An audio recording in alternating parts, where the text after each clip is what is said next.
Hi everyone, my name is Chandrasekhar. I am currently working as a CFM analyst at Accenture. First of all, big congratulations to all the students who cleared the CMA Inter and CMA Final.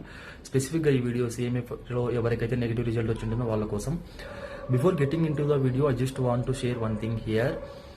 నేను ఇప్పుడు pass అయిపోయి job చేస్తూ ఉండొచ్చు, but నేను నా 6th అటెంప్ట్లో CMAని clear చేశాను. 5 అటెంప్ట్స్లో ఏదైతే fail అయ్యానో ఆ అటెంప్ట్స్లో మీరు ఇప్పుడు ఎలా అయితే ఫీల్ అయ్యారో నేను కూడా అలాగే ఫీల్ అయ్యాను.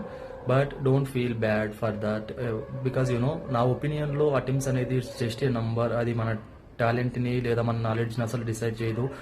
So good luck for the next attempt.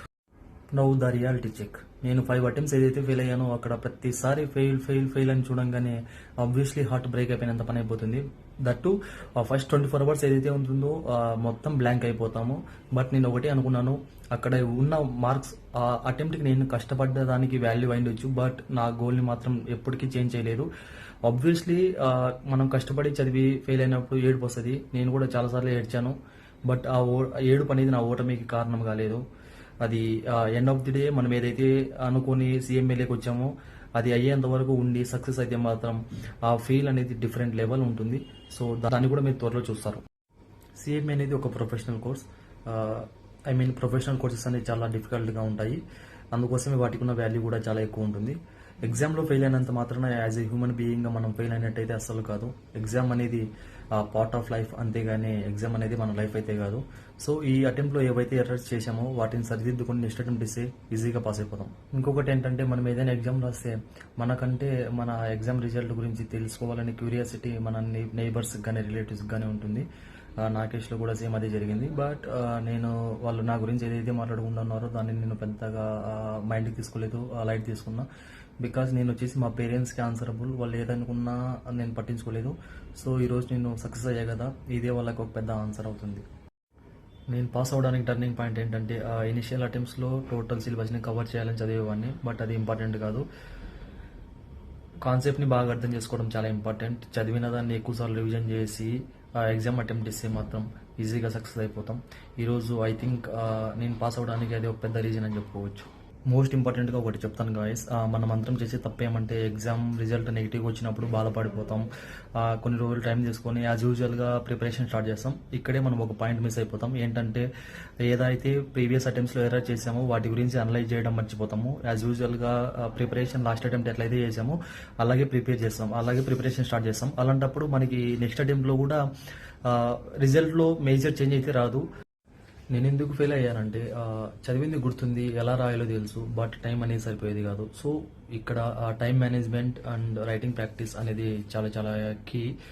So మీకు time management and writing practice రావాలంటే కన్ఫామ్గా మీరు మాక్ టెస్ట్ అనేది ఎన్ని వీలైతే అన్ని అటెంప్ట్ ఇస్తే ఆబ్వియస్లీ మీరు ఎగ్జామ్లో స్పీడ్ అవుతుంటారు. అప్పుడు మాత్రమే టోటల్ పేపర్ని మీరు కవర్ చేయగలరు. ఇనీషియల్గా నేను కూడా మాక్ టెస్ట్ చేసేవాడిని అసలు కాదు. బట్ నేను ఎప్పుడైతే మాక్ టెస్ట్ చేసి ఎగ్జామ్కి అటెండ్ అయ్యానో అప్పుడు అది నాలో ఉన్న భయాన్ని పోగొట్టి అండ్ మన స్పీడ్ని ఆబ్వియస్లీ చాలా ఎంకరేజ్ చేస్తుంది. ఇక్కడ నేను ఒక పాయింట్ని చెప్పాలనుకుంటున్నాను. మనము రిపీటెడ్గా అటెంప్ట్స్ రాయడం వల్ల చదివిండే సిలబస్ చదివి ఆబ్వియస్లీ బోరింగ్ అనిపించవచ్చు. బట్ చాలామంది న్యూ మెటీరియల్స్ వెళ్తూ ఉంటారు. బట్ నేనైతే అదైతే చేయలేదు. ఎందుకంటే నా ఒపీనియన్లో చదివిన మెటీరియల్ కాకుండా కొత్త మెటీరియల్ తీసుకుంటే ఆబ్వియస్లీ దాన్ని కవర్ చేయడానికి టైం టేకింగ్ ఉంటుంది. దీనికైతే మనం ఆల్రెడీ యూజ్ అయి ఉంటాము. ఇది ఏదైతే మనం ఓల్డ్ అటెంప్ట్స్లో ప్రిపేర్ అయ్యానో ఈ అదే స్టడీ మెటీరియల్ ప్రిపేర్ అయ్యి ఎక్స్ట్రాగా ఏదైనా లైక్ నోట్స్ ఏమైనా కొత్త PDFs ఏమైనా కనిపిస్తే వాటిని ప్రిపేర్ అయ్యేవాడిని. అది నాకు కొంచెం హెల్ప్ అయ్యేది. అంతేగాని నేనైతే స్టడీ మెటీరియల్స్ అయితే చేంజ్ చేయలేదు. బోరింగ్ ఉన్నప్పటికీ ఆబ్వియస్లీ మనకి చదివింటాం కాబట్టి సో ఎక్కువ టైం తీసుకోదు. అండ్ దట్టు ఒకవేళ బోర్ అనిపించినప్పుడు మాత్రం 1 డే థియరీ 1 డే ప్రాక్టికల్ ఇలా చేసేవాడిని. ఇలా చేసినప్పుడు ఆబ్వియస్లీ బోరింగ్ అనిపించదు. ఇంకొకటి నంబర్ ఆఫ్ అటెంప్ట్స్ గురించి, ఆఫ్ క్యాంపస్లో కార్పొరేట్లో నంబర్ ఆఫ్ అటెంప్ట్స్ అనేది కన్సిడర్ కూడా చేయరు. When it comes to on campus then only వాళ్ళు వచ్చేసి నంబర్ ఆఫ్ అటెంప్ట్స్ ర్యాంకర్స్ వాళ్ళు PSUs కానీ ప్రైవేట్ కంపెనీస్ కానీ నంబర్ ఆఫ్ అటెంప్ట్స్ బేస్ చేసుకొని షార్ట్ లిస్ట్ చేస్తారు. వన్స్ నువ్వు ఆన్ క్యాంపస్ నుంచి ఆఫ్ క్యాంపస్కి రాగానే నంబర్ ఆఫ్ అటెంప్ట్స్ అనేది అసలు చూడరు. బట్ బేసిక్ స్కిల్ అనేది మాత్రం ఖచ్చితంగా ఉండాలి. బేసిక్ స్కిల్ ఉంటే మాత్రం నంబర్ ఆఫ్ అటెంప్ట్స్ ఉన్నా కూడా జాబ్ అనేది ఈజీగా క్రాక్ చేయొచ్చు. నెగిటివ్ రిజల్ట్ వచ్చిన వాళ్ళు ఒకటి గుర్తుపెట్టుకోండి. ఈ రోజు మీరు బాధపడుతూ ఉండొచ్చు, రేపు మీరు పాస్ అయిపోయినప్పుడు మీ పేరు పక్కన ఉన్న 3 లెటర్స్ CMA అనేది చూసుకున్నప్పుడు మీకు వచ్చే ఆనందం ముందు ఈ బాధలన్నీ చాలా చిన్నవిగా కనిపిస్తాయి. ఆ గెలుపు కోసం ఒక్కసారి ఈ ఓటమిని భరించు. మీకు ఈ స్టడీస్లో ఎలాంటి విధమైన హెల్ప్ కావాలన్నా మన కమ్యూనిటీలో చాలా మంది CMAs మరియు CMA inter or final prepare అయ్యే స్టూడెంట్స్ కూడా ఉన్నారు. So be confident, be consistent and be positive. Once again, good luck for your next attempt. Thank you.